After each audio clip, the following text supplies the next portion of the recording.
This is Ms. Greene for 5 minutes. Thank you, Mr. Chairman, Mr. Baker, Ms. Gaddy, Mr. Roth, and Ms. Navaroli. You can consider your speech canceled during my time because you canceled mine. You see, you permanently banned my personal Twitter account, and it was my campaign account also. So let's talk about election interference, shall we? January 2nd, 2002, you permanently banned my Twitter account. This was the account that I would put my campaign ads on, raise money on, fight back when attacked with lies, and be able to talk to my voters in my district. But you banned it. And then let me explain. My account was not reinstated until November 21st, 2022. That was after my election on November 8th.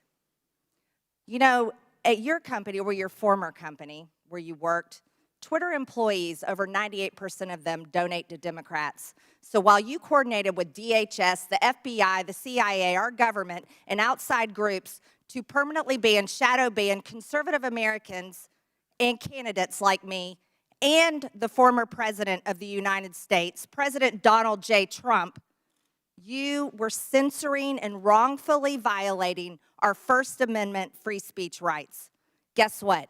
None of you hold security clearances. None of you are elected, and none of you represent 750,000 people like I do. Let's explain. 52 United States Law 10101.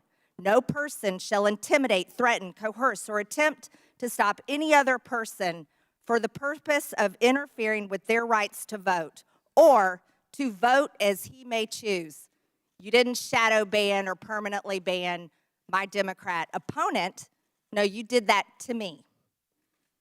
And that was wrong, and it was against the law. You see, not only that, was it me that you violated my First Amendment rights, you violated countless conservative Americans. These were doctors that were trying to tell the truth about COVID, doctors that were having success treating people with ivermectin that you all would not allow to be talked about on your platform. These were parents complaining about their school boards, teaching gender lies in their schools, biological males entering their daughters' bathrooms and sports. These were also people questioning the 2020 election, and guess what? That's Americans' First Amendment right. These were people talking about voting machines. You know what? Democrats did that in 2019, before the 2020 election. On Twitter, people could question elections such as 2016, saying Hillary won, but in 2020, no one could question elections saying Trump won. You abused the power of a large corporation, big tech, to censor Americans. And you want to know something? Guess what? I'm so glad that you're censored down. I'm so glad you've lost your jobs. Thank God Elon Musk bought Twitter. And you know what? Let's talk about something a little bit further. It's amazing to me, Mr. Roth, as the head and trust of safety at Twitter, your ability, or should I say inability, to remove child porn. Now, here's something that disgusts me about you. In your doctoral dissertation entitled Gay Data, you argued that minors should have access to Grindr, an adult male gay hookup app. Minors? Really? You know, Elon Musk took over Twitter and he banned 44,000 accounts that were promoting child porn. You permanently banned my Twitter account, but you allowed child porn all over Twitter. Twitter had become a platform, you said, connecting queer young adults. You also wrote on Twitter in 2010, can high school students ever meaningfully consent to sex with their teachers?